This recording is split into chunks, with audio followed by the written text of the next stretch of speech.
Every human being carries a degree of self-absorption.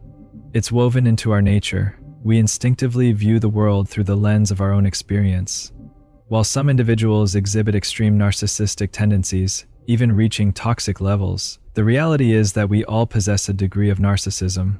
It's not a flaw unique to a select few. It's a fundamental aspect of human psychology. This isn't just personal speculation. It's an idea deeply rooted in the work of renowned psychologists like Heinz Kohut, who explore the origins of narcissism in depth. The foundation of this trait is laid early in life, long before we even have the words to articulate it. During childhood, we exist in a world where attention and love seem endless. But then, as we grow, around the ages of 3 or 4, something shifts. Parents become busier, responsibilities take precedence, and the undivided attention we once received begins to lessen. We may not consciously remember this, but the emotional impact is profound. A child in this stage begins to feel the absence, interpreting it as a kind of withdrawal of love. Why don't they adore me like before? What did I do wrong? This unspoken fear plants a seed. The idea that love and validation must now be earned rather than simply received. In response to this early emotional shift, many children unconsciously develop a survival mechanism, self-sufficiency in emotional nourishment. They learn to be their own source of comfort, shaping their self-esteem in small but meaningful ways. When disappointment arises, instead of external reassurance, they turn inward, reassuring themselves with thoughts like, "I'm not so bad, I have good taste, I like the way I dress." This inner dialogue is the foundation of self-worth. It's not a perfect system, but it's necessary. This process is how individuals start forming an independent sense of self, built from fragments of validation, sometimes external but more often internal. It is in this subtle, formative stage that the roots of self-absorption take hold, shaping how we navigate our self-image in adulthood. Some people, however, never get the chance to develop this foundation of self-esteem. If a child grows up in an environment of abuse, neglect, or even overprotection, their ability to cultivate inner security is disrupted. Without this core of self-love, they lack a stable place to retreat when faced with criticism, failure, or rejection.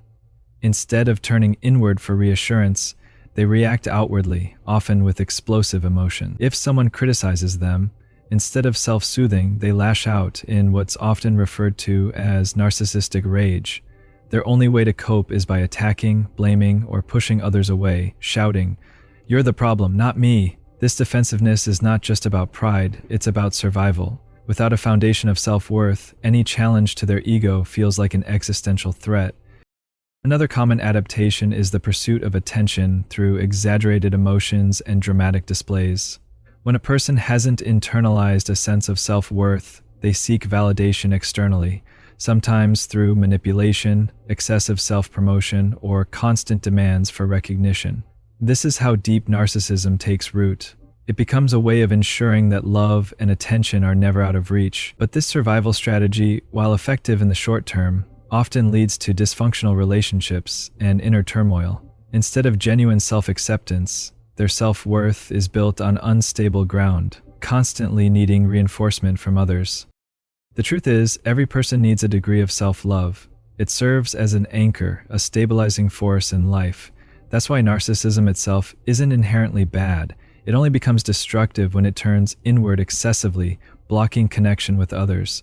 The challenge as we grow older is learning to transform this self-love into something greater, into empathy, kindness, and understanding. Instead of using it as a shield, we can turn it outward, using it to uplift and support those around us. What's one way you've transformed self-love into something positive? Share your thoughts below and inspire others on their journey. This is the key to self-mastery. You can't escape your flaws, nor can you outrun your own shadow. But you can integrate them. You can shape them into something beneficial. This is what I call becoming a healthy narcissist. Rather than being controlled by your darker tendencies, you learn to harness them for good.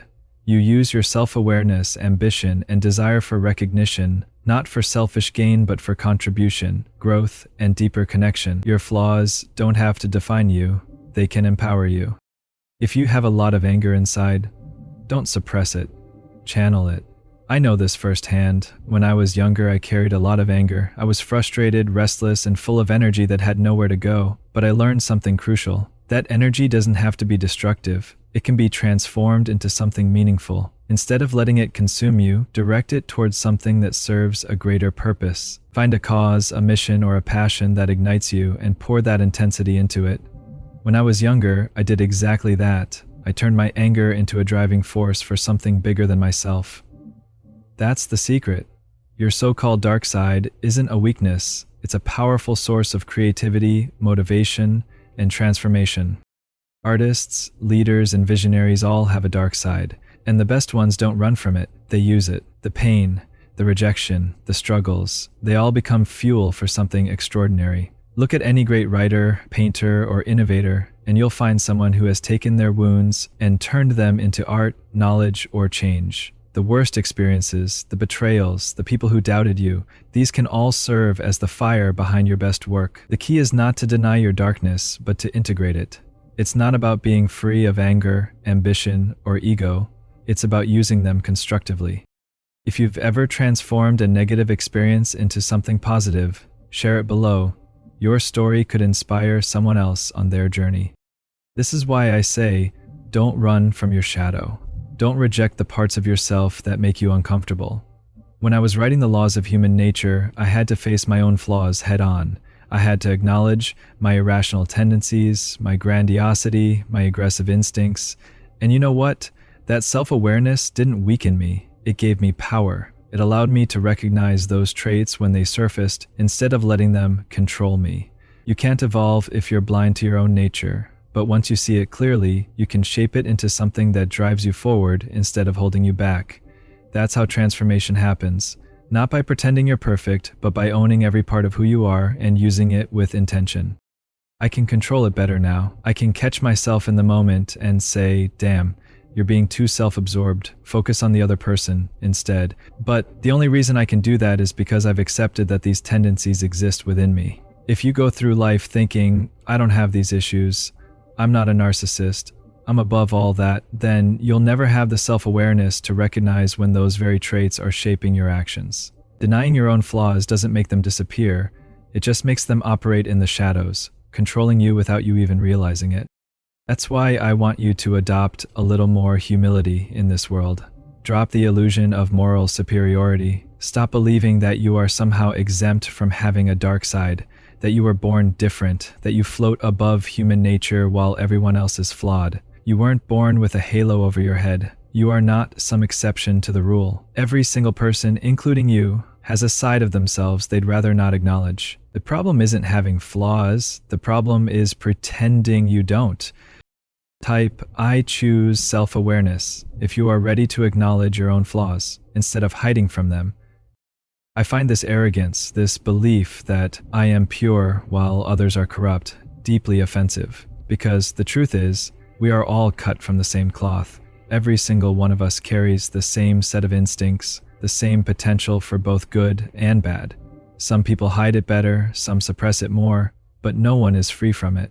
The difference between those who grow and those who remain stuck is simple: self-awareness. The moment you stop pretending you're above human nature, you gain the ability to shape it. But as long as you refuse to see it, it will control you from the background. So be honest with yourself. Look inward, not with judgment, but with clarity. That's how real change happens.